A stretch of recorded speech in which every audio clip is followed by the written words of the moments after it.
Welcome, willkommen, hoş geldiniz. Welcome to This and That Episode 7. Episode 7! Hey! Oh, mine's defective. Oh, Hey! Welcome, guys. You might be asking, what's with all the hullabaloo? What's with all of the joy? What's with everything today? You know what? We're influencers now.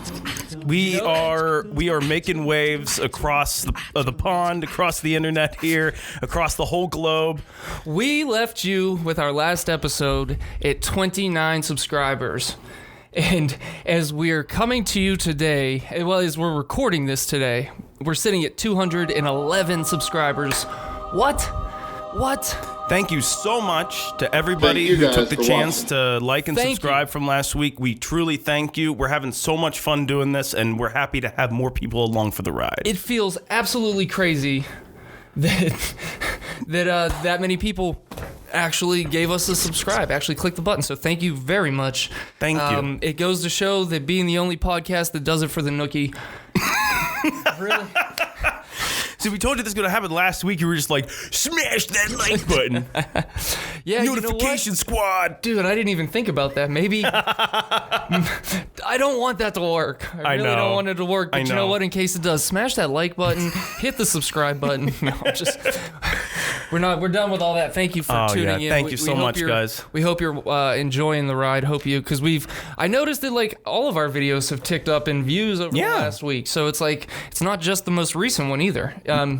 It's freaking cool. It is. Cool. This has been like Matt and I told you from the get-go that this was a brand new venture for us, and like we didn't really know what we're doing. Still don't really know what we're doing. We should have actually recorded this episode yesterday, but everything decided to not work. To go into like, I don't know if there's some kind of weird shift in the magnetic field in my house or something. They're saying the Earth's poles may switch someday, and like that's what caused the Neanderthals to go extinct. I feel like it happened directly here in the studio. Yes, because nothing worked appropriately yesterday, and I gave up. But not to be defeated, I came back up and I figured it out. And you figured it out, damn it. Hopefully, we're gonna have an episode for you this Sunday, no later than Monday. Yeah, absolutely. So if you're seeing this on Sunday, you're welcome. I did a good job. Not you're welcome. That's a big-headed thing to say.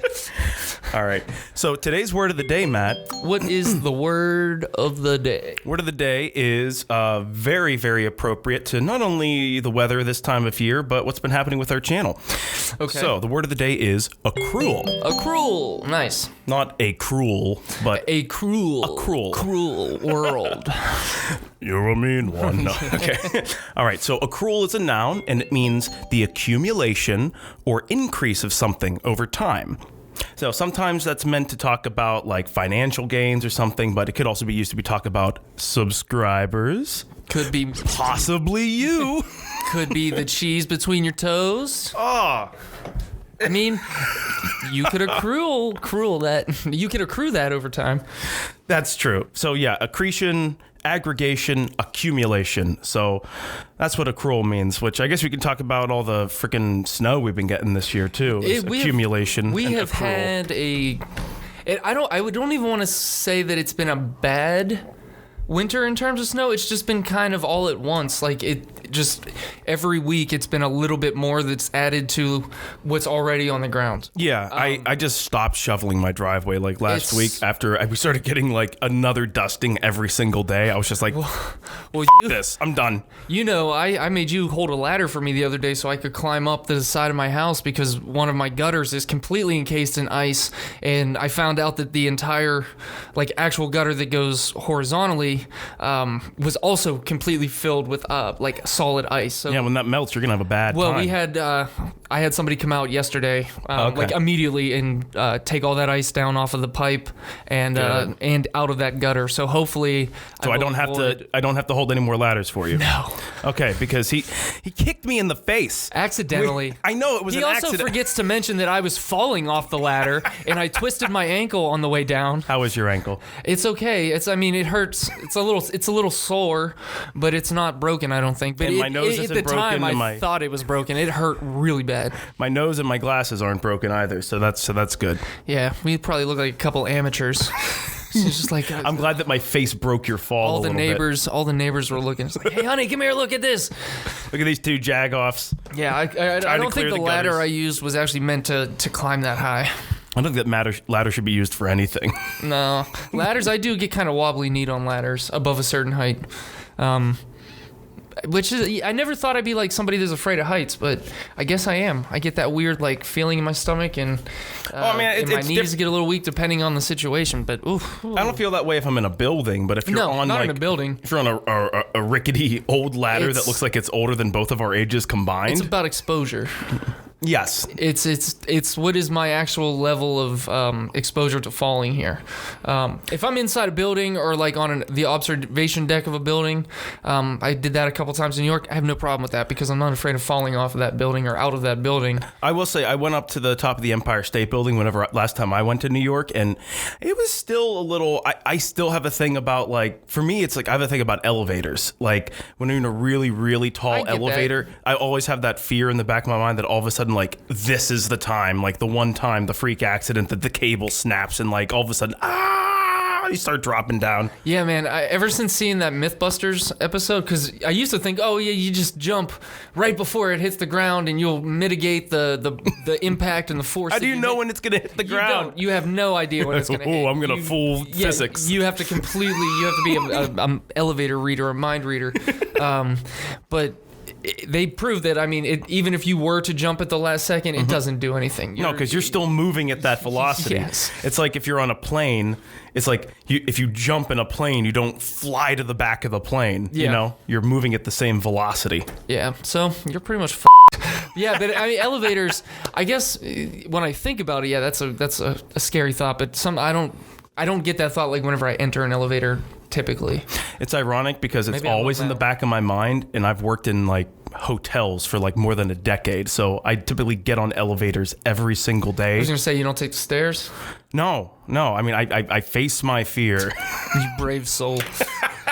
You brave soul. And just a little tip ski for everyone listening. If you're ever in New York, I recommend not going to the top of the Empire State Building, but going to the top of Rockefeller Center instead. My reasoning behind this is not only do you get to see the Empire State Building in all of its glory from that height, you also get to see the entirety of Central Park. Whereas if you're on the Empire State Building, Rockefeller Center blocks Central Park. Being further in Midtown, like towards the south of Midtown, it's a much better view, a well-rounded view. And from the top of the Empire State Building, Rockefeller Center doesn't look.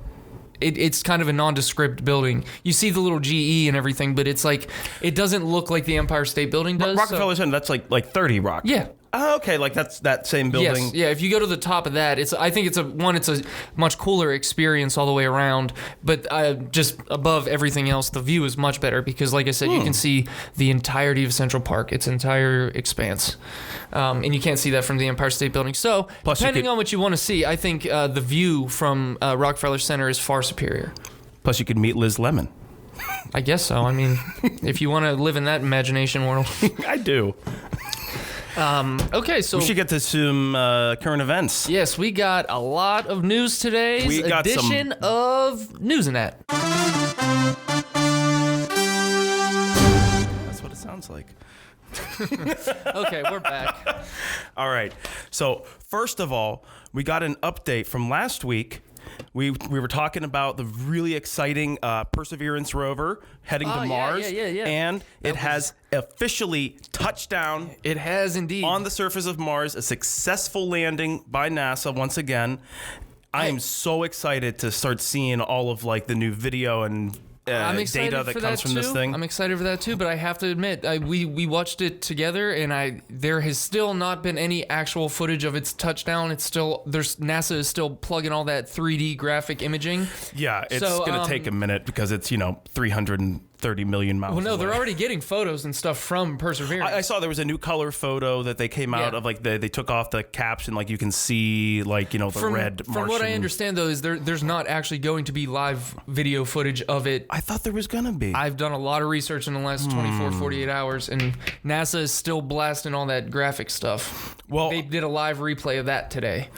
I think that they are. From what I understand, they are going to, but I think it's just going to take a little while to get it. I would like you to provide sources so I know that that's actually going to happen, because I was not able to find anything. My source is my gut.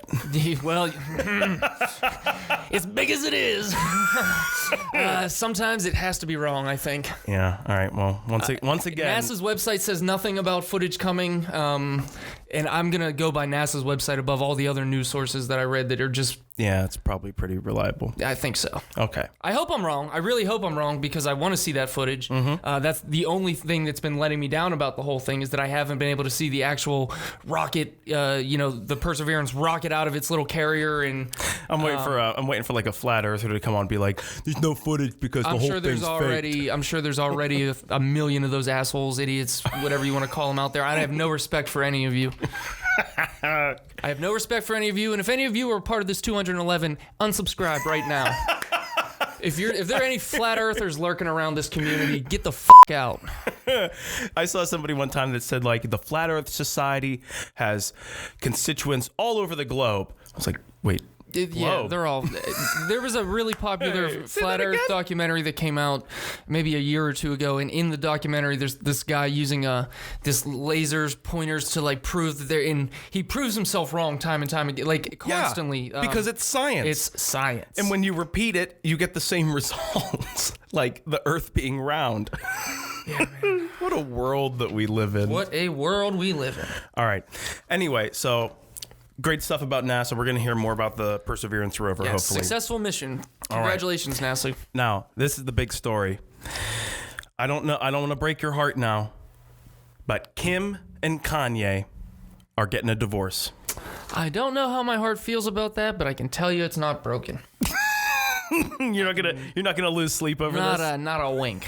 not a second. All right, so we talked a little bit about Kanye a week or two ago and some of his class action himself. Yeah. So he's been having his own like sling of horrible woes and things that he's in hot water that he's been getting himself into. Yeah. And so this is just now the icing on the cake. So Kim Kardashian has officially filed for divorce from Kanye West on Friday, February the 19th. She's requested joint and legal physical custody of the kids. They got 4 kids, you know. Yeah, for some reason, I think Kanye will give her that. I don't see Kanye being the guy that's like, I want custody of my kids. Man, I think he's going to be jet setting now and doing all the stuff that he hasn't been able to do for the last 4, 5, 7 years. I don't know. They've been together for a minute, I guess. They've been together. They got together in 2012. Yeah, they got married in 2014. So I mean, they were married for over 6 years. Yeah, that's a minute. I'm actually kind of surprised it lasted that long. I thought it was all just publicity stunt to begin with. You always wonder. Maybe it was a publicity stunt that snowballed out of control, and they say that it wasn't. You know, like Kim said, like, you know, they eventually, the first time they hung out, she went to he invited her to like Paris for this like fashion show or something, and they said they fell like madly in love with each other. And you know what? Who am I to say that they didn't? Yeah. However, I'm no one to say that either. In this day and age, with so many, you know, celebrity couples that you see, you wonder how much of it is authentic and how much of it is just for publicity. Yeah, well. But sources close to Kim said that they had gotten to the point where they hadn't spent any time together as a married couple in months, which is easy to see. Kanye had been living out in Wyoming. He has a ranch. I read that he bought a ranch out in Wyoming. In the middle of Wyoming, which, I mean, I guess that's where you want to go if you want to get away from everybody. I guess so, yeah. Wyoming, Big Sky Country or whatever it's called. Or is that, I don't know. I thought that was Montana. Yeah, it might be Montana, yeah. Wyoming is the oak, or the Sear State, something, I forget. No, that's Oklahoma. We're going to have state coming up next week. All the state mottos. So Kim's been just living in LA the whole time that he's been out there in Wyoming. And somebody close to Kim said the only reason that she's held off on filing these divorce claims now, and then she held off for so long, is just for the kids' sakes, you know. Because I didn't realize that their kids are really young. I mean, the oldest one, Northwest, which, what a name. Northwest is 7. It's not the weirdest celebrity kid name that I've heard. It's not. Years. Like it's really not. Elon Musk, kind of normal. Elon Musk's kid, X-Ash I refuse 679. I acknowledge that kid exists. The poor kid. I mean, I'll give him a few years. Right now, I haven't come around to the name yet. Let me see. So there's Northwest, Saint West, Chicago West, and Psalm West. So all 4 of those kids now, which that sucks because, you know, I mean, the kids didn't ask for any of that. But I mean, does it suck? I mean, both of their parents are some of the wealthiest people in our country. Their lives are going to change a little bit, but I'm sure that their lives are already kind of to begin with just because of the 2 people that their parents are. I'm not saying their parents are bad, but they definitely don't have a normal life. They don't have a normal life. They probably spend a lot of time with nannies. They probably spend a lot of time with people, with handlers and people watching them. Probably not too much time with mom and dad. Yeah, They're mom and dad are pretty used to dad touring and going places, and I don't think dad's taking 4 toddlers or younger on tour with them. So yeah, it sucks that I don't like to see anyone get divorced if you can help it, but I don't necessarily think that those kids are going to suffer because of it. Then again, what's worse, you know, having a divorce happen to you or have 2 parents stay together that don't actually love each other? You know, what's worse? The truth? Yeah, right. I don't think so. Yeah, there's an argument for that. That by doing it for the kids and staying together, it might be doing more damage. Yeah. I don't know all the details of their relationship, so I won't speculate on that. But, no. Well, the relationship has been obviously rocky over the last year. So as I'm reading this, I like forget all the things that happened in 2020. So remember when Kanye was running for president? Yeah, briefly. That brief stint that happened. I didn't actually ever take that seriously. I don't know who did.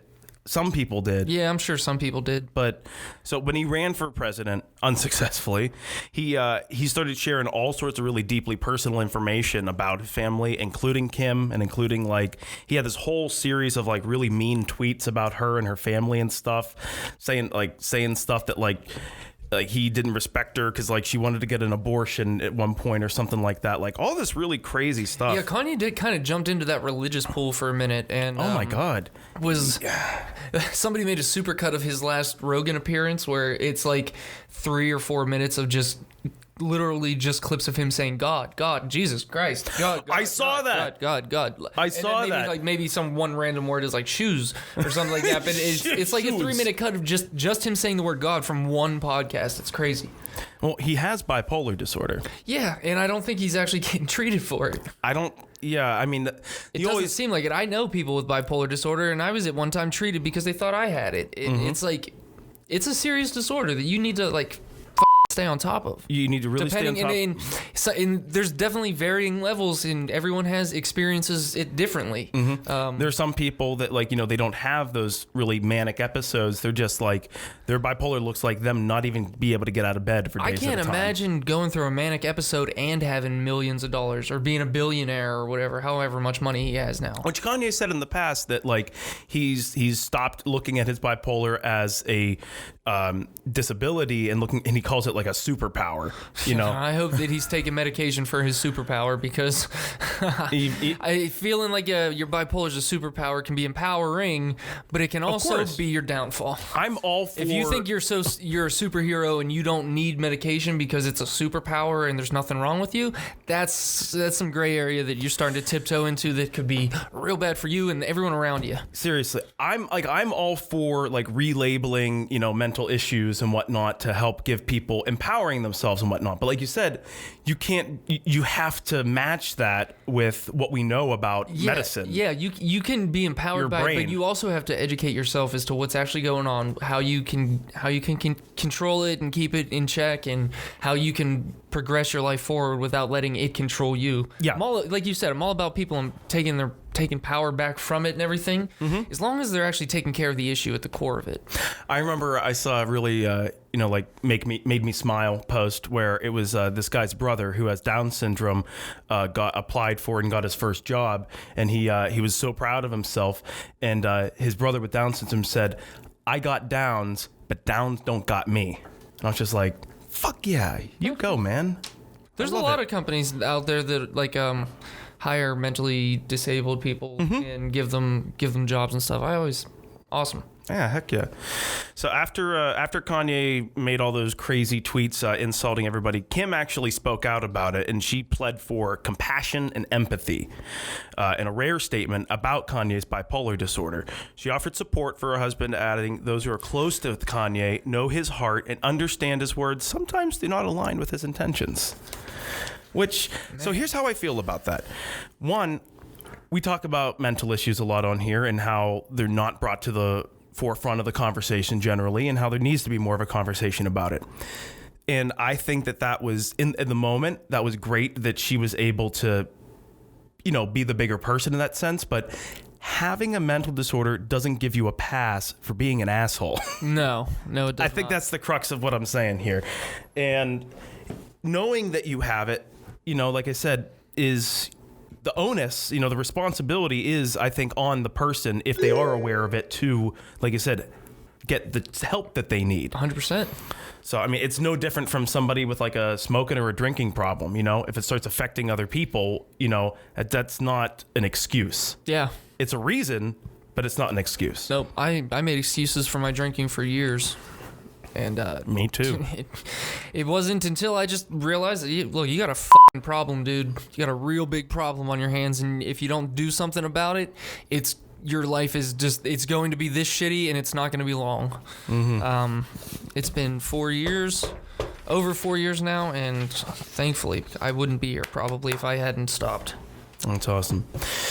So yeah, no more Kimye. No more Kimye. Well, no more Kimye. I mean, I hope everything works out for everyone involved. I don't wish ill on any of those people, but I also don't necessarily feel bad that they're getting divorced. It's one of those things, like you said, as soon as they got together, there's that part of you goes like, oh, this ought to be good. I'm really, really hoping that once this is all out of the way and we don't even have to hear about the divorce anymore, we don't have to hear about Kim Kardashian or even Kanye for a while. I think the entire collective of just humanity needs a break from these people, and just the Kardashians. Yeah, just the influence that they have needs to kind of wane a little bit. I never understood it. I never got it. I never understood the appeal. Nope, I never will. It's been in the American pop culture realm for over a decade now. That's so crazy to think about. Right? I don't know. All right. Yeah, I got a little bit of an update this week from my first story. Okay. As well, we talked about Marilyn Manson a couple episodes back. Ooh. Yeah, I hate to pull this Band-Aid back off, but there's another woman has come forward, and she's another name that people would recognize, like Miss Evan Rachel Wood, who came out first. She was the first. She was the first. Yeah. Now it's Game of Thrones actress Esme Bianco. Oh, really? Alleges that Marilyn Manson human trafficked her and stated that she has spoken with the FBI. Oh my God. Yeah, right. That's a pretty bad allegation. That's some abuse on like a different scale. Because Miss Bianco lived in the UK and traveled to the US to appear in one of Marilyn Manson's videos, her allegation differs slightly from the ones made by Evan Rachel Wood and 4 other identified women. Esme stated in a post on Instagram that people need to rethink the definition of human trafficking, pointing out that the intimate partners that we choose and boyfriends and husbands can traffic people just as easily. Bianco and Manson first met in 2005 through Esme's friendship with Manson's then-wife, Dita Von Teese. She's like a burlesque performer. Oh. She sings and she has like a traveling show and everything. I don't know what else. I've never really followed her, but I know of her. Probably weird if she's associated with him. I mean, she was. They're no longer together. Right. He shouldn't be with anybody, obviously. Yeah, well. So, yeah, Bianco and Manson kept in touch over the next several years. In 2007, Manson and Dita Von Teese divorced, but Manson continued his friendship with Esme, which is, some weird thing. That's kind of weird. Because that was, like, his wife's friend, and then he's just like... At this point, red nothing flags. about this guy is going to surprise me anymore. No, and it's the more that it's we not find out, surprising, right? It's not surprising. We always knew that he was a creep, but now people are finally calling him out on it, which good. Through this period, Esme described their friendship as flirtatious but still platonic. She even married in 2008. In 2009, Esme alleges that Manson invited her to come to LA to film a movie and a music video with him. It's during this trip that she alleges that he abused her with BDSM methods under the guise of filming the video. Which is... Ooh. I know what Manson's videos are like, so I feel like it would be hard not to... And I'm not victim blaming here. Right. I just think it would be kind of hard not to expect... If you're going to be in a Marilyn Manson video, you might have to do something like that. Mm-hmm. It goes beyond that, though. That crosses, so in... She returned to her husband in the UK, but says she was still drawn to Manson and wanted to please him. So, like, that to me alludes that he had been, like, grooming her and, telling her all kind of things and making her... Stockholm Syndrome, Yeah, man. that kind of thing. This Just, shit's like, real. Sympathize with your abuser. Yeah. So she recognized that her initial encounters with Manson were abusive, but she maintained communication with him via email. And it's alleged that they began meeting up for a rendezvous when their schedules allowed. So 2 years later, Esme left her husband and moved in with Marilyn Manson. Oh, wow. Believing the two were soulmates. During this time, she alleges that the abuse only intensified, and within 2 months, she left. So that's... And then her official statement on Instagram, she said, I am naming the person who abused and human trafficked me. His name is Marilyn Manson, born Brian Hugh Warner. I'm coming forward after years of living with the unthinkable trauma I endured at the hands of the serial predator known as Marilyn Manson. I'm speaking up now in my own way and sharing the story with others because he must be held accountable. No one should ever go through what I and so many other survivors have experienced. It's important that we all understand that people can be abused and trafficked by intimate partners, boyfriends, and husbands.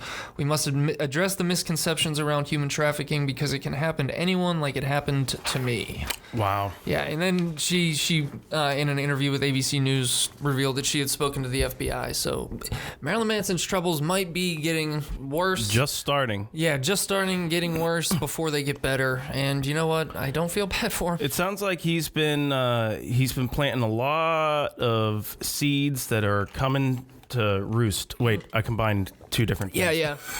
I get what you're saying, though. Karma's gonna get you, and his uppance is coming. Yes, it is. Yeah. Holy crap. All right. Way to lighten the mood, Matt. Jeez. Well, hey, we talked about it. We're going to bring updates on the things we talk about. I know. I want people to come back and get their... We can't shy away from anything, even if it's a little uncomfortable. We can try and make it as palatable as possible, but... Like shrimp tails. Always palatable. But yeah, we got to cover the hard hitting, even the hard hitting, even the horrific. Yeah. All right.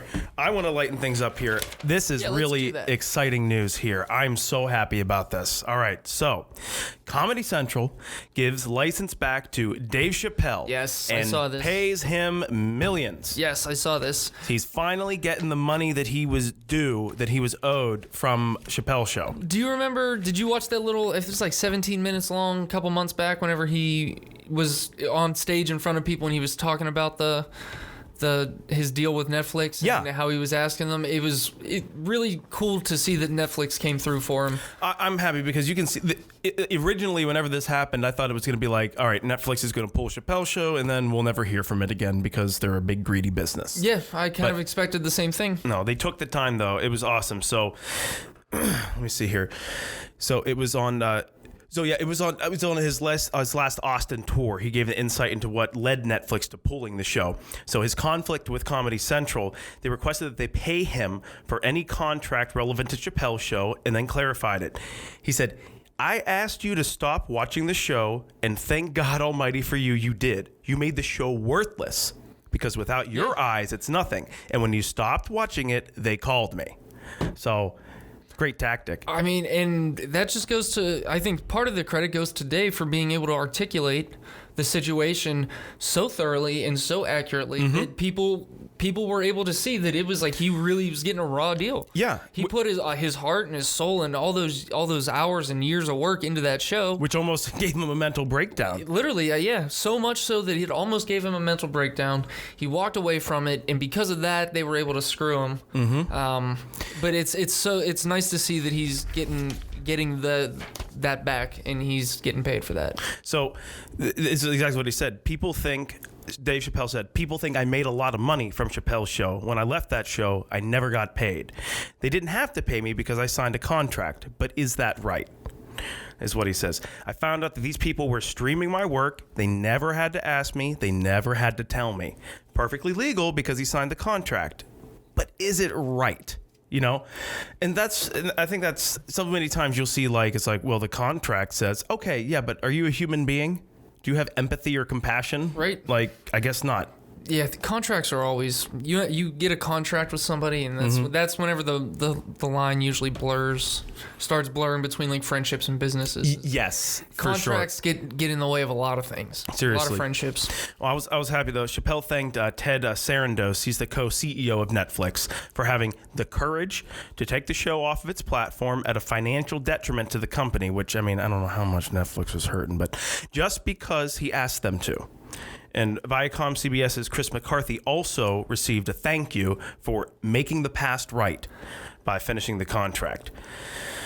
Yeah, I don't know how much Netflix had spent to acquire it in the first place, but it's probably millions. Oh yeah, so, with such what a cult following it has. So I was gonna say, yeah, that property, whenever they acquired it from Comedy Central or whatever, I'm sure it was a lot of money for them to have spent, and then for no one to watch it. I'm sure they were hurting with that. That was probably a massive acquire. It probably was. And the thing about how Dave Chappelle's kind of made a resurgence in the last couple of years. I'm sure they were banking a lot on those views. It's this is he's back in the forefront of a lot of people's mind, and now a whole new generation, like you and me and our generation, we grew up and then when Chappelle's show was on, that was still in the era of must see TV. Yeah, DVRs were still kind of new. TiVo was out, I think, at the time, but it was I remember my friends and I actually making an effort to sit down and watch it when it was on. Yeah, it's we got to get home. We got to make sure. Chappelle's show is going to be on in 20 minutes. We can't miss it. It really was one of those shows. What a different time in our lives. Man, yeah. So, Chappelle's show had been streaming on Netflix in the U.S. from November 1st in an 18-minute video of his stand-up released on November 24th.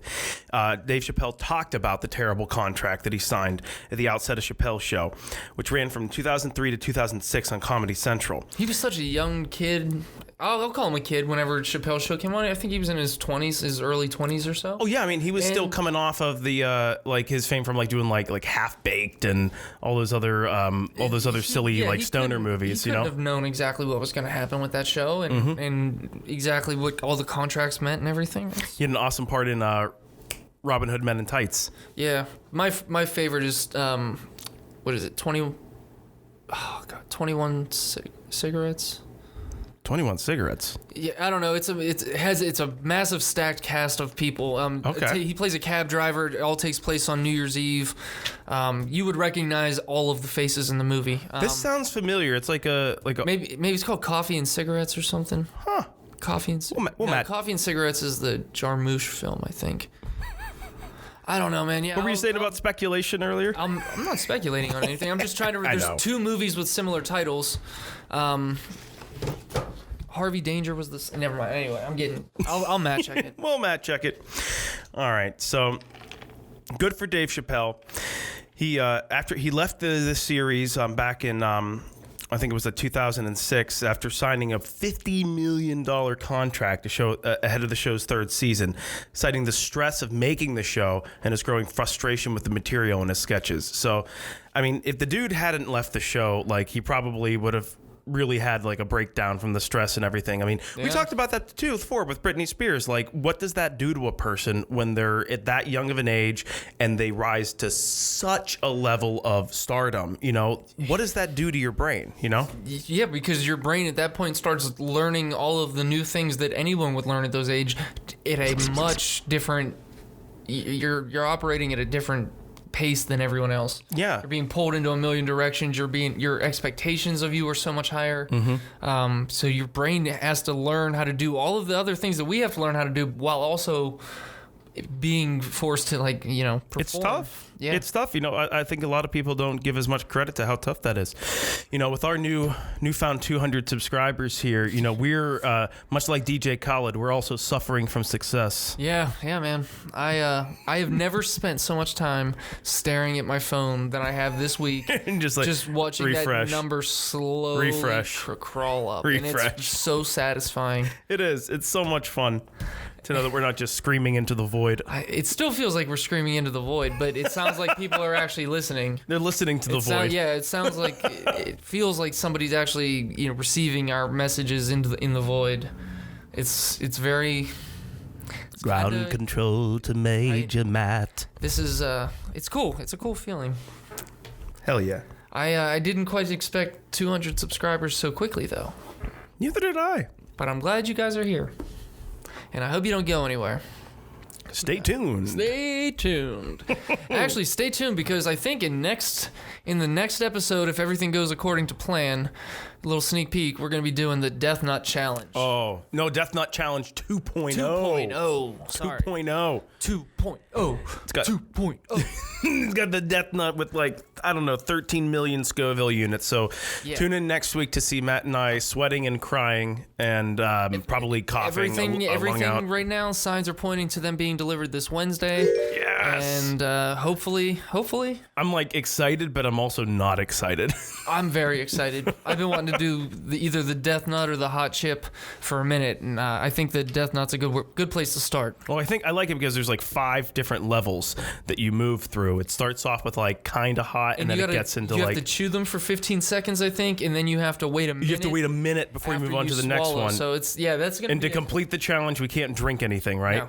Okay. Not during the challenge, I don't think. And for 5 minutes afterwards. Oh yeah. Once you eat the last one, you have to wait 5 full minutes while your mouth is just being melted by apparently this crazy hot peanut. And then we'll get to do the news. Yeah, and then we'll do the news today on the news and that. I'm definitely gonna have a sweat towel.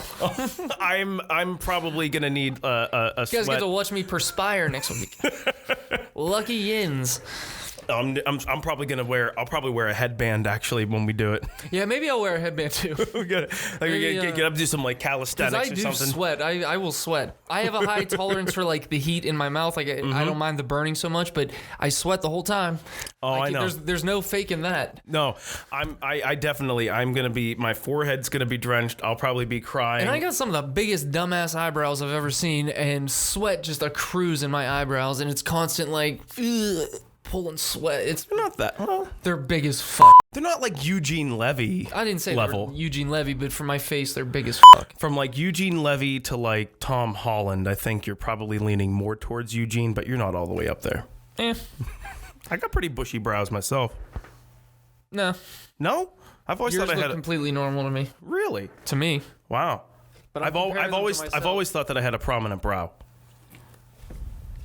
It's never stood out as one of your prominent features on your face. Oh, I can stop worrying about that then. Yes, you can. So what we got next, man? What we got next is Simon Pegg and Nick Frost's Amazon Prime show Truth Seekers has been canceled after 1 season, presumably because people can't sit through a half hour of British accents. Oh my God, man. Hey, isn't it weird that we talked about it last week and how everything and then the show gets canceled? That's a bummer because that does suck. That does suck.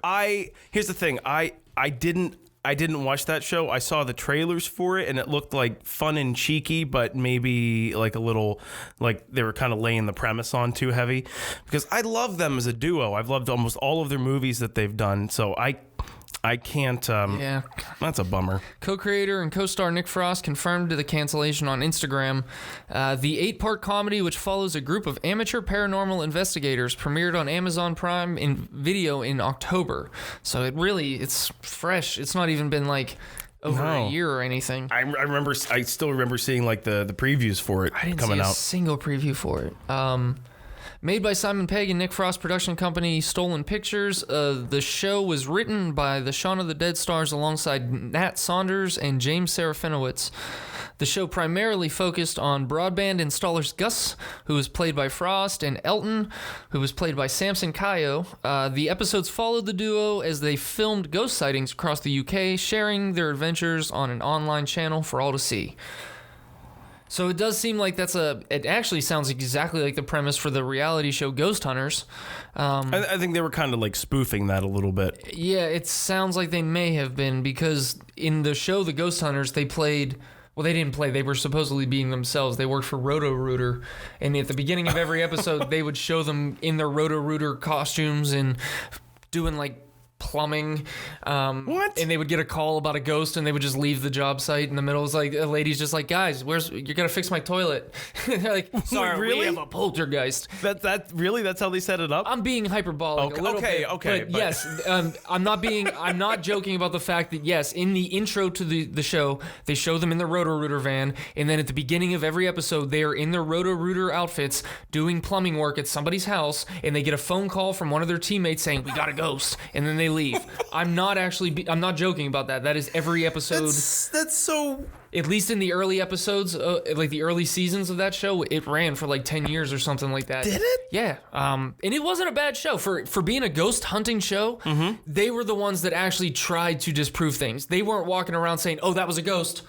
Oh, this is a ghost. Oh, that's clearly a ghost. They weren't doing that. They didn't have any of those quick jump cuts or music scares. Okay, or that's what I've seen a lot of those. They literally showed up to every one of their jobs looking to prove it wrong, to tell the people your house isn't haunted, lady. Hey, guy, your shit is wrong. So they looked to disprove things. They weren't looking to make it real. Okay, which is why I actually watch the show quite often because of that. I can get behind that. I can get behind that premise. It didn't feel like that other one with that Zach Baggins guy that's always like, I think we got a ghost, and he's like, he like reads on things, he like flexes his muscles. I think we got a ghost. This is the one where I think it's over here, and he's like flexing his muscle like a bodybuilder, like ridiculous. And everything's a ghost, everything's a poltergeist. They're getting possessed, and all, like that's ridiculous. I remember. I think South Park made a joke about one of those shows where it's just somebody like. I wouldn't doubt it. Like, they got like this crazy meter, like oh man, we got some crazy readings, guys. Like people just start like pissing their pants and stuff. Yeah, we've got some ectoplasm over here. Oh God! But yeah, no, Ghost Hunters on the Sci-Fi Channel. It was the most legit of all of the ghost hunting shows, in my opinion. I might have to check that out then in retrospect now, because I thought that it was one of those cheesy, no, like, not at all. Oh man, there's something here. There's a presence. What was that? No, I mean, there are times where they say, look, we can't explain what's causing that or why we experience that. But those are so few and far between of the times where they're like, okay, that weird light or that sound that you keep hearing or whatever, we can explain it away by this. Because science. And most of their episodes end with like no big reveal. They're like, sorry, we didn't find anything. I don't know. If there is something here, it's not going to hurt you. So bye. It felt the most real out of all of them. Okay. And even to this day, if I see one of those guys that was on the show doing something that's ghost related, I'm a little more apt to give that a look, just because the credibility I give them based on Ghost Hunters. All right. Yeah. So back to Simon Pegg and Truth Seekers. The official plot explains is they stake out haunted churches, underground bunkers, and abandoned hospitals with their array of homemade ghost detecting gizmos. Their supernatural experiences grow more frequent, more terrifying, and even deadly as they begin to uncover a conspiracy that could bring about Armageddon for the entire human race. Oh wow. Yeah. Just by reading it doesn't sound like a bad show, but it doesn't sound like something that I would watch. Obviously, it didn't get the traction it needed. No, but you know what? I looked on Rotten Tomatoes, and it was like 76 to like 84. Like, but both of the ratings, like critics and that's pretty decent for Rotten Tomatoes. I was gonna say it didn't get bad scores on Rotten Tomatoes, so I was kind of surprised that I guess maybe 10 people scored it on Rotten Tomatoes. I don't know. I didn't actually pay attention to how many votes it got, but I mean the numbers weren't bad. The scores on Rotten Tomatoes are from Nick Frost and Simon Pegg. No, I mean if you were to go by the Rotten Tomatoes score alone, an it's incredibly like a B underrated or a high C. British show. The series also starred Emma Darcy, Malcolm McDowell, who was one of my favorite actors, honestly. I know that name. He was in A Clockwork Orange way back in the day. He was in the Oh! remakes of the Halloween movies. He's been in so many things. Tons He's a of great things. actor. He's an Entourage. He was the young protagonist in A Clockwork Orange, right? Well, I mean, he was young at the time. Yeah. Yeah. You know what I mean? Susan Wokoma, Julian Barrett, and Taj Atwal, with Peg appearing as Gus and Elton's boss, Dave. The one character's name is Elton John. Yeah, I saw that when I was looking at IMDb. It's one of those. That's one of those jokes where I just kind of hate it for, like, why did you name? Why? Maybe Like, I think it made more. I think it's does funnier. anybody laugh at that? I think- his name's Elton John. I think it. Well, they make light of it in the show. Like, I just think that's again it's my a humor. weak running joke. My humor thinks that's a weak running joke. Well, maybe Because it's not.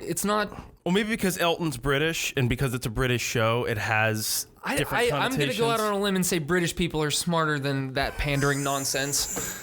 I'm gonna go out on a limb. I can't imagine that everyone's just like, oh, you mentioned Elton John on a British show. They mentioned one of our own. Oh, jolly good.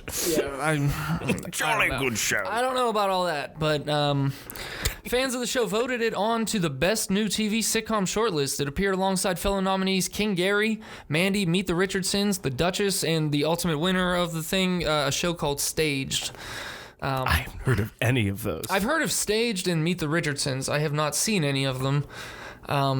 I think The Duchess might have actually been a miniseries or something too, which is, I'll have to look at that. In an Instagram video, Frost stated, "Sadly, Truth Seekers will not be returning for a second season. Adding the news was a massive kick in the willy for me. We really put our all into this, our heart and soul and blood in some cases, so not to come back is really sad for us. I think we had lots of lovely ghost stories to tell, stories that will now remain untold." Oh, Yeah, I mean, I don't wish anyone's show to get canceled. I can't imagine that that's a good feeling. especially when you had so many other creative ideas it and takes things so you wanted to bring much to life. work and effort to get a show on in the first place. You never want to get canceled after one series. So even though it's not a show I would watch personally, I feel bad for those guys, and I hope that they find more work in the near future. I'm sure they will. I mean, and their next project is a big success. between the two of them, they have such a great catalog of work. You know, one miss like this, I don't think is going to like end their careers. No, you no. know. It just it's probably one of those things where like they don't mind doing the work, but then now that it's canceled after one season, while they can still be proud looking back at what they did, it's just like, man, it kind of feels like nothing. It kind of feels like, since we don't actually get to tell all the story that we wanted to tell with the series, it just kind of builds to nothing. Yeah. You know, because I'm sure the first season leaves some things open to, open the second season. At the very least, I'm sure they wrap a lot of things up. It's got to feel incomplete for real fans of the show too. It's like you're doing a stand-up act, and like your best joke is like towards the end, and all of a sudden like you have to stop your set halfway through, and you never got to tell your best joke. Everything. Kind of.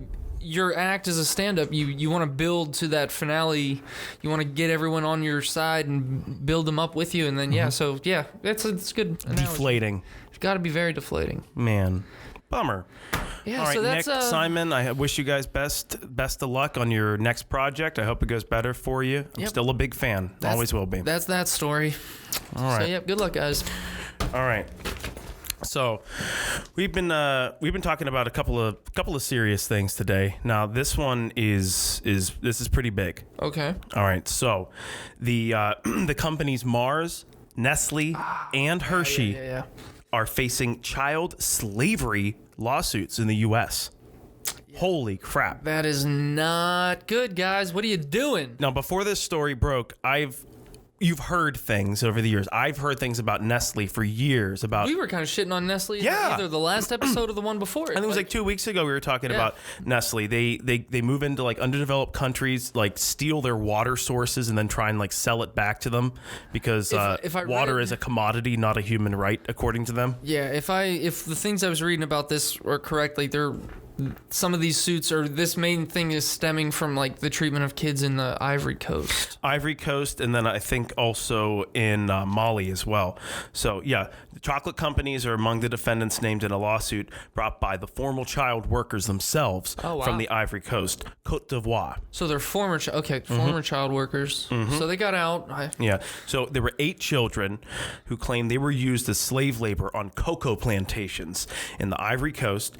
They've launched legal action against, these are the world's biggest chocolate companies. They accuse the corporations of aiding and abetting the illegal enslavement of thousands of children on cocoa farms and their supply chains. Man, I'm going to put all the graphics up on the screen of like, this is Nestle, and this is all the brands that Nestle owns. This is Mars. This is all the brands that Mars owns. Like half of the brands they're conglomerates that you see. Yeah. Like they own so many of the everyday brands. That's the world we live in. It's like 8 companies own the world. Yep. You know? So it was, let me see, Nestle, Cargill, Barry Callebaut, Mars, Olam, Hershey, and Mondelez.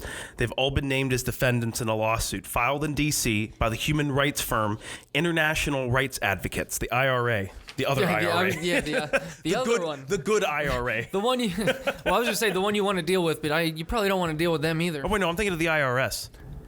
IRAs isn't you go to a bank and get an IRA like I have an IRA. Yeah, isn't it it's like a retirement fund? Yeah, individual retirement account. Okay. There's an IRA and then there's a Roth IRA, which defers the taxes that you pay on it until you take it out, making for a good long-term investment. Yeah. All those Rothschilds can kiss my dick. Right. All right. So these kids, the plaintiffs, all of whom are originally from Mali. So they were originally from Mali, and then they were taken to the Ivory Coast. To the Ivory Coast. Yeah, which, I mean, I guess it makes sense because the official languages in Mali and Côte d'Ivoire are French. Okay. So, oh, really? Yeah. Interesting. Lot of so in the Cape, the eastern or the western Cape of Africa, where Côte d'Ivoire is, that's also where Ghana and Togo, the official language is French, and then they speak French in a lot of those areas over there because of like French colonialism and things like that. Yeah, I didn't know that. Mm-hmm. I mean, there are other like smaller tribal like dialects and languages that exist that are spoken outside of that, but for the most part, it's French. Interesting. Thank you for sharing that. Sacre bleu. You learn something every day. Moving right along. So, this is the first time that a class action lawsuit of this kind has been filed against the cocoa industry in U.S. court. So, Ivory Coast produces about 45% of the global supply of cocoa, which is the core ingredient in chocolate, of course. Sure. The production of cocoa in West Africa has long been linked to human rights abuses, structural poverty, low pay, and child labor. So it's like, what did it take, for this to finally break is what I'm thinking. Like, if these things have been happening for years and now it's just taken, like, I guess, like, these kids now are adults and they're brave enough to come forward. I'm not sure.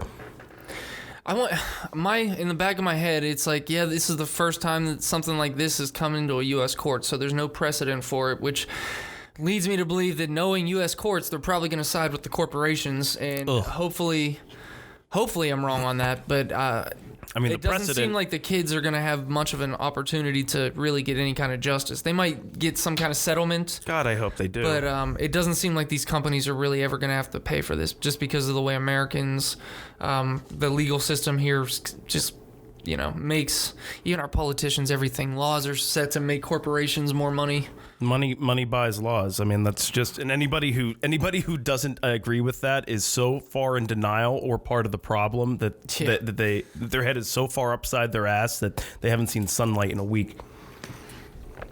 Anyway. Yeah.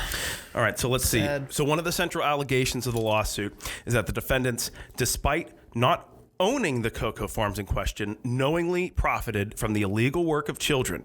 According to submissions, the defendants' contracted suppliers were able to provide lower prices than if they employed adult workers with proper protective equipment. So are they saying they're kind of guilty by association? They didn't own the farms, but by hiring the farms for their cocoa, they were kind of turning a blind eye to the fact they had to have known what the farms were doing to be able to provide them with the prices. Well, this is just like the Chappelle coconut milk we were talking about with the monkey labor. It's like it wasn't all. I know, right? They make the monkeys climb trees. I haven't heard if the monkeys have unionized yet. We're pulling for them though. But yeah, it was the same thing where it wasn't like not every ounce of cocoa they were getting was coming from this like illegal labor, but some of it was. Gotcha. They knew about it. They didn't stop it. And that's the thing. And see something, say something, people. Yeah. It's as simple as that. If you see something, say something. So in the legal claim, all 8 plaintiffs describe being recruited in Mali through trickery and deception, so back to human trafficking, before being trafficked across the border to cocoa farms in Ivory Coast. There they were forced to work, often for several years or more, with no pay, no travel documents, no clear idea of where they were, or how to get back to their families. Man. They were taken from their country to another country. They didn't even know where they were taken in the world. And they didn't know where they were. That's gotta be so terrifying, right? Especially if it's for a child. For a kid? For a child. Not knowing where you That were, would be taken from your for family. An adult, let alone a child. Yeah, that's terrifying for any person. But as a child, especially taken from your family, you know, during like your growing years, I mean, I wonder if the I wonder if they were ever reunited. I don't know. Yeah, well, that for sure. But I wonder if there's ever cases where like the families are so poor that they just like sell their kids to these people. I wonder if that happens, or if this is like straight up kidnapping, or like I wonder how they come into. Maybe they're just like taking homeless kids. I don't know. It said trickery and deception is what the article said. So that may have been like. They may like been like rused, like some people like. Hey, you want to help your family out? Yeah, we're gonna make a lot of great money, and then next thing you know, they're gone. They're just snatched up. Yeah, you know, so they could have approached them that way, like, you interested in work? You look like a fine, strapping young lad. Yeah, right. You look like you can. You look like. I don't even know. I don't know any cacao specific references. Man, you look like you can climb a tree. Don't they have to climb trees for? No. How do? I don't know. I can't remember. You know what? And I literally just watched a video of somebody making chocolate from scratch the other day, like getting the nuts, getting them, grind them into a powder and stuff, you know, and then you make it like with a mortar and pestle. Pestle. I think it's pestle. I always say pestle, so maybe I say it wrong. No, I think a pistil is the thing of like a flour. No, like PISTIL or OL. Oh, I don't know if I know. It's a part of a flower. Pistol, like OL. There's like gun. the stamen, and then there's the pistil. We're gonna Matt check it on my flower anatomy here. Okay, I've never heard of that. I don't know. There's so much useless knowledge rattling around in my brain. I love useless knowledge, so anytime I can shove more of it into my own head, it makes me feel better. Okay, let me see here. So these kids, documents claim one child named as a plaintiff in the suit had visible cuts on his hands and arms from machete accidents. Oh, Jesus, machete accidents. Holy crap. Well, yeah, they're probably down in the Ivory Coast. This is Danny Trejo's origin story. Oh my God, machete kills.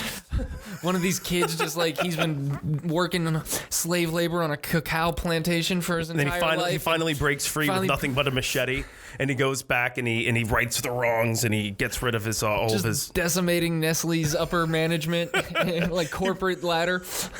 He's chopping down the corporate ladder. They're in the boardroom. It's like, and in the third quarter, we're going to see a 3% He just knocks in the door. I would watch the shit out of that movie. He's chopping down the corporate ladder, one goon at a time. So yes, I think this year we'll see exponential interest growth over last year. Just breaks through the window and just chops heads off. Oh, except Cacao, it would be machete, except it would be Danny Trejo, except the French version because he's from Mali. So it'd be like bon anniversaire. How do you say cacao, motherfucker, in French? I don't know. Cacao, motherfucker. Chops his head off. Oh my God. Let me see here. Oh my God, yeah. During field work for the case, plaintiffs' legal team say they routinely found children using machetes. Oh my God. Applying chemicals and undertaking other hazardous tasks on cocoa plantations that were producing for one or more of these big companies here. Wow. Let's see. The case is being brought under the trafficking. Do you have the list of the companies again handy? Is it on that page? Yeah. So the biggest. Some of them I didn't recognize. A few of them. Well, the biggest ones there were obviously Nestle and Mars and Hershey. Hershey, which that's a shame because I love Hershey. Let me see here. Oh, yeah. So these are the other companies. Nestle, Cargill, Barry Callebaut, I don't know what that is, Mars, Olam, Hershey, and Mondelez. Okay. Yeah. I'll have to look into some. Yeah, I haven't heard of like 3 of those. You know how it is, too, with a lot of these companies. You just have... It's a big, like, umbrella. Yep. That, like, and then they have all these little subsidiaries. That's exactly why I'm going to try to find some graphics of, like, Hershey with all of the things that Hershey... I don't think it'll be hard to find. No, probably not. I don't think it'll be hard to find at all. Probably not. Probably just really depressing. Yeah, I know. So this case is being brought under the Trafficking Victims Protection Reauthorization Act of 2017. So the IRA, the good one, is currently involved in a separate complaint filed under the Alien Tort Statute against Nestle and Cargill. So in a statement, Cargill, here's what they said. We are aware of the filing, okay, and while we cannot comment on specifics of this case right now, Cargill wants to reinforce we have no tolerance for child labor in cocoa production. Children belong in school. They deserve safe living conditions and access to good nutrition, which I'm sure we can all agree. I hope that that's true, but chances are, if you had a little magic 8-ball, chances not likely. Outcome slim. Yeah, that doesn't sound good. Yeah, so Nestle said the lawsuit does not advance the shared goal of ending child labor in the cocoa industry. So, what? Wait, say that again? Nestle said the lawsuit does not advance the shared goal of ending child labor in the cocoa industry. So, okay, so for a second, I thought Nestle was saying that about themselves, that they did not share the goal to advance the ending. I was like, wait, they just came out and said that? I think, no, they're saying that this suit is frivolous because they're just targeting these companies. I got you. That's why I had you reread it, though, because at first I was like, wait, Nestle said that they're not about ending that? I was like, what? That's a bold thing to admit before a case closed. Like this? Yeah, case seriously. Closed. That was a short case. What do you see? So yes, Nestle said child labor is unacceptable, true, and goes against everything we stand for. To be determined. Nestle has explicit policies against it. There's some guy sitting in a room right now just pulling his hair like, what do we stand for? What do we stand for? Just like he's wearing a Nestle shirt. Just good chocolate and selling expensive water to people and polluting the earth with plastics. So he said, Nestle has explicit policies against child labor and is unwavering in our dedication to ending it. Are you? We remain committed to combating child labor within the cocoa supply chain and addressing its root causes as part of the Nestle Cocoa Plan and through collaborative efforts. And then Mars didn't comment on any of the pending litigation. Yeah. He said he's busy with perseverance. Man. So that's a doozy right there. Holy crap. Yeah. But hey, once again, something that's, been happening for a while that probably has been gone under the radar, and I hope that this is the tide turning of these corporations being held accountable for this destroying the world. Yep. It would be really nice to be able to consume things in America knowing that another demographic of people haven't been stepped all over and abused. Yeah, seriously. I don't enjoy chocolate that much. I don't need children being put into danger and being used as slave labor. No one needs chocolate that much. No, that's so terrible. This reminds me. This is all stemming back from colonialism. Even back to whenever the British first found like sugar and whatnot. Yeah. And cane sugar, and they brought it back to add into their teas and stuff. It was this big delicacy, and they got it no matter what. No matter what indigenous population was there or anything, and they got their sugar. Sugar. Heart of darkness, man. Boom, boom, boom, boom, boom, boom. Okay. Sugar. I was actually singing in my head. I was singing the System of a Down, Sugar. Sugar. Boom, boom, boom, boom. Real heavy bass line. Boom, boom. You said that the same way you said booger. Booger man. Underrated game for the Sega Genesis. It is an underrated game. Okay. All right. What else we got? Hopefully Nestle and they have to get their shit together. I hope this court case doesn't just get swept under the rug by a fine or something like that. Yeah, seriously. Make a change. Actually do something instead of just having them give back 1% of their profits from last year or something. Man, I don't know. Mm-hmm. Okay, so I'm getting a little pattern with our show. We like to talk about class action lawsuits a lot. I think we do. This is like the third episode where we've covered class action lawsuits. Class action with Matthew and Matthew. Class action and that. Yeah. Sony this time. Massive company Sony is the one in the hot seat. Uh-oh, what do they do? They're being sued for not honoring warranty agreements on defective PlayStation 5 controllers. PlayStation 5, it just came out. It just came out, right?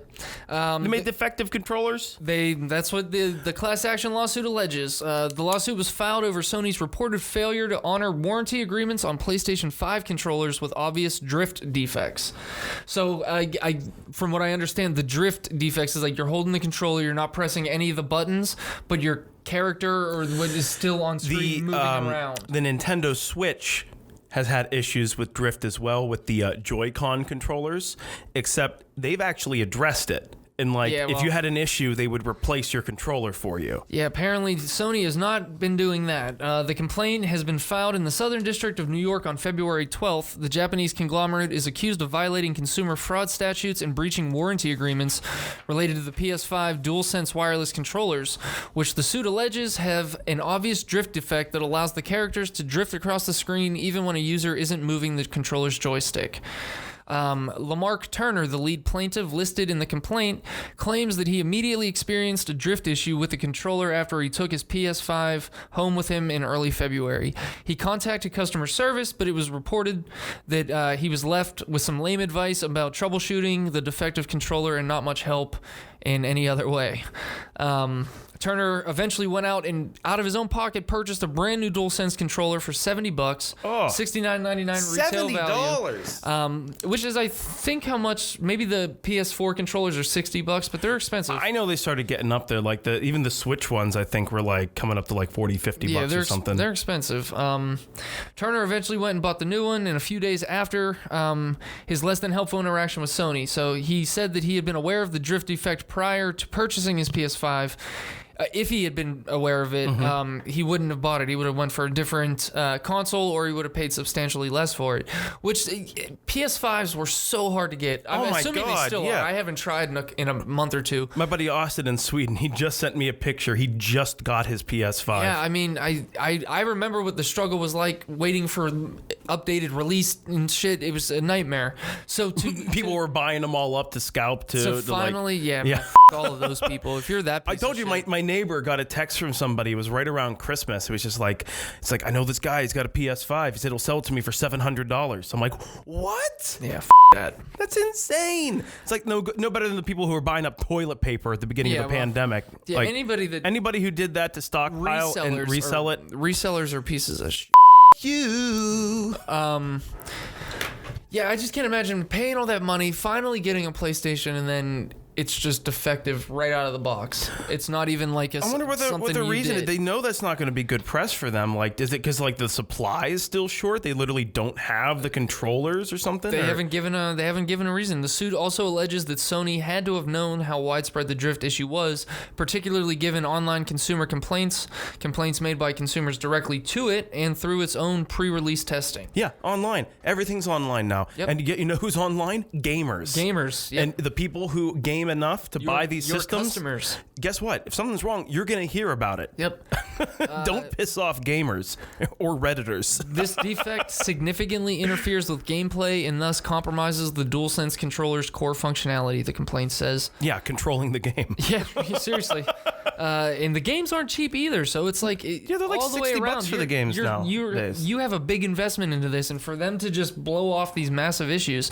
The DualSense controllers were released alongside the PS5 console in November to much fanfare after selling out via pre-order pretty much everywhere. I'm not sure if the controllers that you buy, like a single controller at like Walmart or your shop of choice, if those are fine and the problems were with the factory ones that came with the console, the ones that came with the console, packaged with the console, or if some of these single ones that you go out and buy for $70, if those are also experiencing the same issue. I wasn't able to find much definitive info on that. I wouldn't think that there would be a different process for manufacturing the controllers.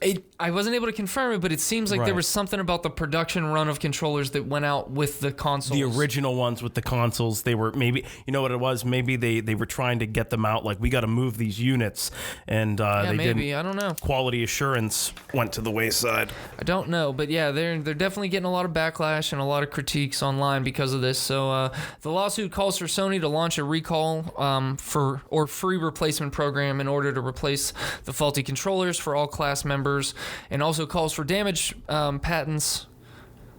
It says damage patients to be paid out, but maybe I don't know what word I meant to put there. Damage patients don't seem to make any more sense than damage patents. Damage payments probably to be paid out to consumers in order to recompense, which is actually a word. I remember looking that up as I was typing this. Yes, it is a word. In order to recompense them for buying new controllers or any other out-of-pocket expenses to the alleged defects. Yeah, they should. I mean, it's recompense. Word of the day, hidden 2.0. You should replace every defective controller that you sold. That's the right thing to do. That's good business. Do you want to maintain customers? Because this is the type of thing that I've been a PlayStation. I've said it numerous times. Yeah, on the you're a podcast. PlayStation stan. I have been PlayStation since day one, and this is the type of thing that if I would have gotten my PlayStation and had a defective controller and they wouldn't do anything about it, it would give me a real bad taste for Sony. Mm-hmm. So there's like hearing all these things, I'm kind of glad I didn't get a PS5 back whenever they were first being released. This honestly makes me happy that I didn't try to get one. Yeah. Then again, I have such a backlog of games on my Switch that I need to play through. I still have I still have an Xbox 360. I didn't get the Xbox One, but yeah. Oh no, wait. This is suspenseful. No, I have an Xbox One. I don't have the Series X, the new one that came out. One, yeah. Just call them 1, 2, 3, 4, 5. That's the one thing Sony did right. Yes, just calling them 1, 2, 3, 4, 5. Yeah, I have such a backlog of games though that like I wouldn't have been able to get to any of these. Like I still haven't played through The Witcher 3 on the Nintendo. I have Zelda Breath of the Wild. I'm only about a third of the way through. That's a fun game. That's a game right there that would probably make you interested in getting a Switch. I've played that on a friend's Switch. Yeah. And it is, yeah. I've never played any of the Zelda games when I was younger or anything like that. It was a series I kind of passed by, but the Breath of the Wind or Breath of the Wild or Breath whatever. of the Wild is definitely a game that I would, if I had a Switch, I would definitely play it. I'm a huge Zelda fan. I've been there from, like you say, for PlayStation from day one. I was Zelda from day one. The original one on the NES. I like all the Zelda stuff. I think it looks cool and it sounds like a cool game. I've just never played it. I've always liked them because it's a really cool mix of like fun adventure, but also like strategy and puzzles. Like when you go into like, you know, these big temples and dungeons and whatnot, there's like huge elaborate rooms of like you need to move blocks and like switches and like and things that you do. So it's like it's like a lot of problem solving and stuff in between like the action and the combat and stuff. Yeah, I mean, sounds like and the music's always been terrific too. Yeah, man, video game music is awesome. There's a whole so Final Fantasy is one of my other favorite series. Yeah, great series. Nobuo Osamatsu, I think I didn't say his name right, but he was the musical director and the composer for like the first like 9 Final Fantasy games. Cool. And there was a group of people in Japan that made a power rock like metal group that played just the original music from like the Final Fantasy game. The Black Mages, that's what they're called. The Black Mages. I'm telling you, like some of the coolest stuff, like because video game music is cool, but then when you have a bunch of guys chunking it out on electric guitars, you know, yeah, that's you're pretty like, cool. oh man, I'm so freaking pumped up. I'm so pumped. These strangers like me. Dude. Are we really going to get through this episode without talking about Tarzan? Oh my God. So for those of you who have not seen in a long time, the 1999 Disney animated film Tarzan, you are missing out on life. Not only some of the most beautiful animation, but Phil Collins. Dude. Phil Collins himself. That's where this is just all writing headed. banger after banger. I saw a TikTok video last week that I sent him that was about one of these Phil Collins songs in the Is this Phil film. Recording right now And for Tarzan? It's he knows. Let's not rip the guy off. Let's not rip the guy off. That's right. Yeah, we need to we'll put his name up here to give credit where it's due. Yeah, we'll give that guy his credit, but it's very funny. But it gotten this Tarzan song stuck in my head, and then I get in his car a couple days later, and he has the Tarzan soundtrack on.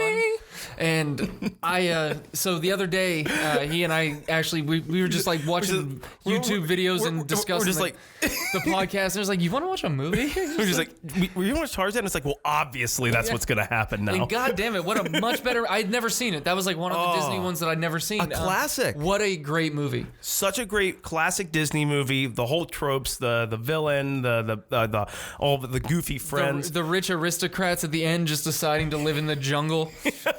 Yeah, that's the best part. Give up their wealthy uber wealth. Well, I understand why she wanted to leave behind, but the fact that her dad also wanted to join behind and live with like her and like, you know, all the apes in the jungle, I'm just like, all right. I mean, I guess. It's like, I thought they were just going to kind of do their own thing, but no, I guess dad's coming along too. Okay. I want to know, can you show me? Oh my God! Oh yeah, Rosie O'Donnell doing the voice of his buddy. It's just such a great movie. I really Glenn enjoyed Close. it. Glenn Close. Glenn Close played his mother in the film. Never would have anticipated my enjoying it that much. Oh man, it was such an unexpectedly good time. Yeah, so definitely. I still have it on my Spotify. When I get into the car, I've been playing the Tarzan soundtrack. 4 of those Phil Collins Tarzan songs to my running They're Spotify so good. playlist. It's amazing. He didn't even have to go that hard. Phil Collins doesn't know how to not go hard. Okay, let's. What's your last story? You got another story for us, don't you? Before I break the desk here, okay. So I'm getting pumped up. All right. Oh, this one's funny. All right. Well, I mean, not for the person involved. So everybody knows Kevin Hart. All right. Famous comedian, actor, TV show host, the whole nine. Well, the whole 9 yards. Author, I believe. I think he wrote a book. I think he did as well. Yeah. I'm really happy to see his success. He's one of those guys. He's just like a firecracker. Yeah, you know, of just like hilarious. So much energy, and he's like really quick. He put in the work too. He wasn't an overnight success. He was one of those 10, 15-year overnight successes that you hear about. 10, 15-year overnight. He's been grinding in the stand-up world in bit parts and movies. And I love seeing people like that. Yeah, 100%. Get the success that they have. So. Good things for Kevin Hart. Yeah. So, but not for his personal shopper. Ooh. So Kevin Hart's personal shopper was charged with stealing $1.2 million from Kevin. Ooh, boy. So, oh boy. So his personal shopper. See, is that a problem though inherent with having a personal shopper? Is that part of the risk? Like, hey, take my black Amex. Yeah. You know, like just the fact, like anytime personal shopper. Well, he literally was using. He hired this guy to buy him luxury items. In the first place, so he was buying luxury items like jewelry and fine art. I'm already buying fine luxury items. He's not going to notice if I buy a couple more and just take them home with me. It's pretty much what they said. So this guy's name is Dylan Sire. He's 29, lives in New York. He was hired by Kevin back in 2015. Let's just allegedly he did this, right? I mean, like he's accused of it, but he hasn't actually been tried yet, right? So okay. we're not blaming him. This is the news story. We're just reading the news. That's all we're doing. The accused, his name is Dylan Sire. Okay, he's allegedly. Thank you for clarifying. Yeah. Right, we don't want to. We're not pointing the finger. We don't want to shame anybody unless you know. I'll shame the. I don't give a about that. I'm just saying I'm not the one blaming him for stealing $1.2 million or calling him a criminal. Kevin Hart is. Kevin Hart is, or rather, a Sire Consulting. That's how we found this guy. Okay. So, using Hart's cards, authorities say, Sire instead, buying luxury items, bought nearly $1.2 million on himself on fine art and jewelry. So he was arraigned Wednesday on a 10-count indictment, charging him with grand larceny. That's a funny word, larceny. Larceny. In the first and second degree, criminal possession of stolen property in the first and second degree, identity theft in the first degree, and a scheme to defraud in the first degree, according to the district attorney of Queens, New York. So this guy's in some hot water, man. Yep, that doesn't sound good. Doesn't sound good. So the district attorney, Melinda Katz, said the defendant thought he was beyond reach and was living out his uber-rich lifestyle fantasies, which it sounds like it. Yeah, I mean, I hope it was fun while it lasted, buddy. How long was his crime spree? Like a little over a year or something like that? I think so. You know, he hired this guy in 2015. Oh, okay. Over the course of 19 months. Oh, wow. From 2017, October 2017 through February 2019, he charged about $923,000 on Kevin Hart's credit cards, and he bought $240,000 in jewelry and watches and purchase that were unauthorized by Hart. Wow. Oh my God. Wait, remember we were talking about Britney Spears' dad? Yeah. Like stealing all of her money, supposedly? Free Britney. Free Britney. We were talking about him joking up, like coming up in the court wearing like a Rolex and stuff like that. Yeah. So on this guy's Instagram account, he's been flashing all of these Dior and Louis Vuitton stuff, studded watches, Rolex, and then apparently there's this crazy watch called the Audemars Piguet. I've never heard of that, but if it's what is it? Okay, I'm pronouncing that Audemars Piguet. I think that's how you pronounce it. It's French. It looks like that's probably. And now if I'm from Pittsburgh, I'd say Audemars Piguet. Yeah, right. Piguet. He's wearing them fancy Piguet watches. So let me see. Oh my God, he was traveling to Morocco, Switzerland, in Monaco. Whoa. In the south of France. Holy crap. Living the life. Yeah, it really was. He was making friends in high places, often rubbing elbows with professional athletes like the Houston Rocket, DeMarcus Cousins. Wow. Yeah. So he was living the high life, but if he's convicted, it says he's going to face up to 25 years. Holy crap.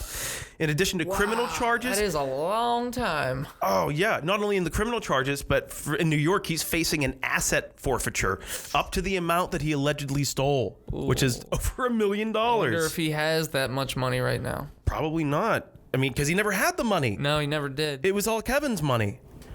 Which, I mean, yeah, Kevin's got a lot of money, but he earned that money. He sure did. You know? That was his money. Oh, my God. So, they already did a search warrant of his home, and they seized approximately $250,000 worth of cash and goods. Wow. Holy crap. This guy's not going to have a good time.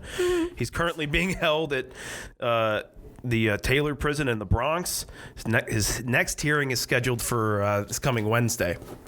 Holy crap. Man, it's one, like, nobody deserves to be robbed of their money. No one deserves to be defrauded. But if you have a personal shopper who has access to your financials, your credit cards or your accounts or whatever, like, make sure that person is legit. Like, yeah. I don't know what. It's hard to see the future. To whether or not like that person is fine whenever you interview them and they start working for you, and then over time they get greedy or whatever. Or they change. You know what? That sounds what it was, because they hired this guy in 2015. He said he didn't start his spree until 2017. So, I mean, he was vetted by this consulting company. Yeah. You know, I wonder how he thought he'd get away with it. I don't know. I think maybe after he'd been doing it for so long and just like saying like, you know, how much of what he does is actually noticed or taken account for. Maybe it started with like, I don't know, maybe he was in a hard jam one time and it was just like, oh man, I don't have the money for this, but I got Kevin's. Yeah, maybe. Who knows? That's such a shitty thing to do. Oh, that sucks. I hope, what was the total? It was like $1.2 million. $1.2 million. $1.2 million. Yeah, so Kevin's not going to be homeless because of that, but I hope he gets his money back, because that's like, how are you going to collect money from somebody that doesn't have it? Like, if they collected $250,000 in items and cash or whatever, that's definitely not $1.2 million. How is somebody who doesn't have that kind of money expected to pay that kind of money? By going to jail instead. Yeah, that can't feel. I mean, yeah, I'm sure Kevin will feels good about the guy getting caught and going to prison, but like, that's not going to give Kevin the rest of his 1.2 million shekels back. Shekels. Like, he's out a lot of money. It sounds like for good. Like, it's just over. I wonder what his net worth is though. I don't know. We'll have to Matt check that. Nope, I'm doing it right now. Yeah, do it live. I'm doing it. We're gonna do it live. Thing sucks. It kind of reminds me of Dane Cook's brother.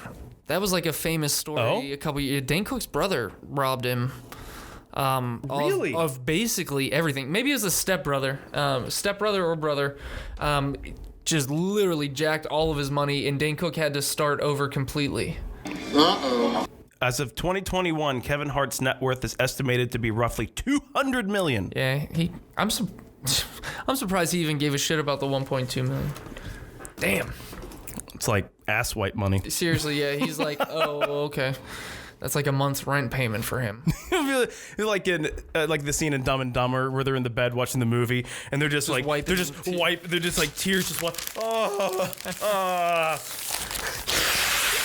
These are IOUs. They're better. Those are better than cash. Those are IOUs. Oh, where is our bond? I actually kind of blew my nose a little bit into this. Oh God. That's gross. Oh, I need to wipe. Hang on.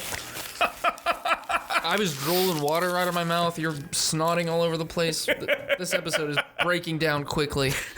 We're breaking down. Oh God, it's happening. Give us a subscriber count. Has it changed at all during our recording? We're down to 0 now. Yeah, right. All the flat earthers left. All the flat earthers, all the child trafficking people, all those good folks. All right, my computer's updating if it ever wants to update. Let's see. It's so mad.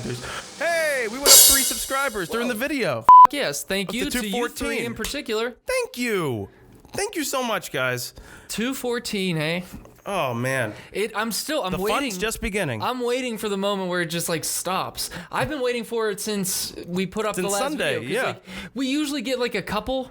We've got a couple with all the videos. Yeah, like 1 or 2 here or there. It started like Sunday night and it hasn't stopped. It's been pretty steady. It's just been like this snowball effect. I mean, the snowball has slowed from the avalanche, but it's still trickling down. Trickling down to where much every like day.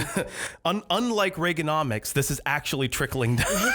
It is. I'm sorry to keep bringing it up, but I'm so thankful that you guys are tuning in, because this is what we've been, what our initial aim has been this entire time, is to create a show that you guys want to watch and come back to, and it's going to keep evolving. So, thank you. That's still not going to show up. I think it'll show up. I'm going to try.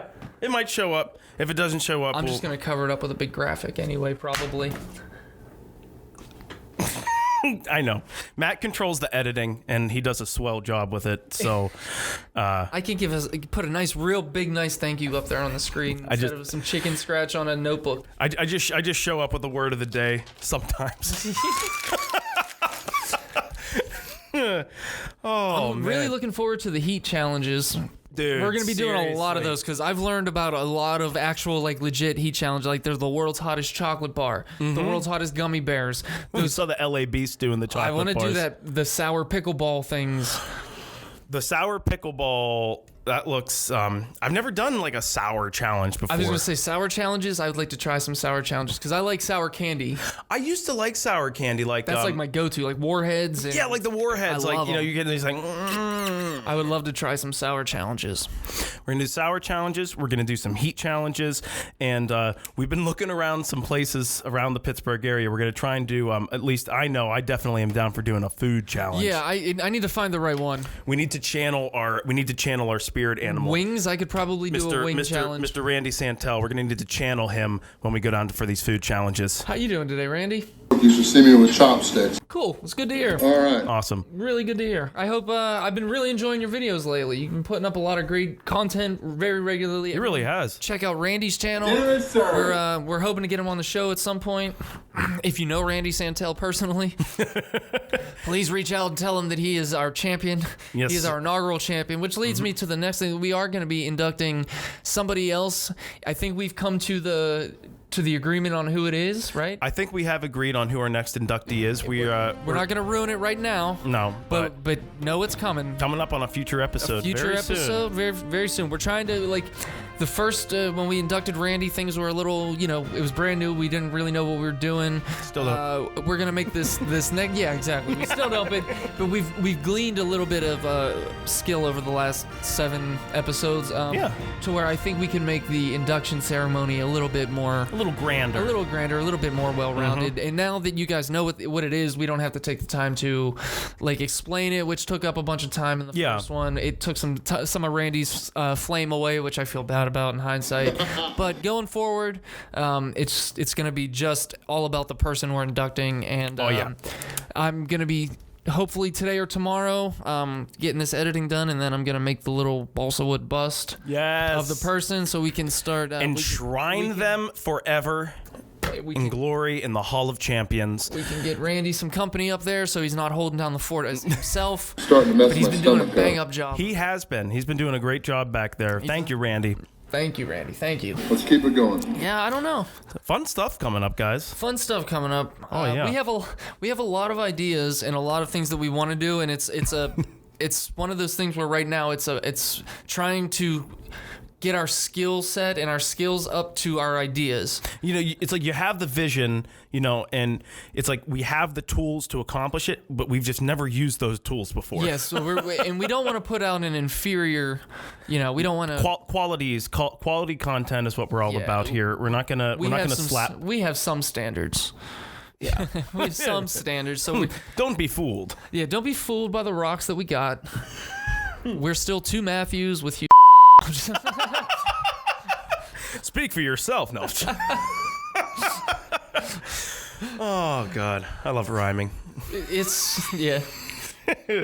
What were we doing last week? Peter Piper picked a peck of pickled peppers. Oh, dude, I have tried the floating fight club. Floating fight club. Yeah, I've floating fight club. You can't do it 5 times fast. Floating fight club. Floating fight club. Nope, you can't. Floating Fight Club. Say it 5 times fast, folks. If you can. It's still the challenge. I don't think you can. People try it. I want to hear. I still want to make a floating fight club. Okay, so last week we asked everyone to like and subscribe. You subscribed for sure. Thank you very much. Now it's time to. Now we want some comments. Tell us what you think. Tell us we're stupid. Tell us we're funny. Tell us what you want to see too. Because tell us to quit. Tell us to drop out.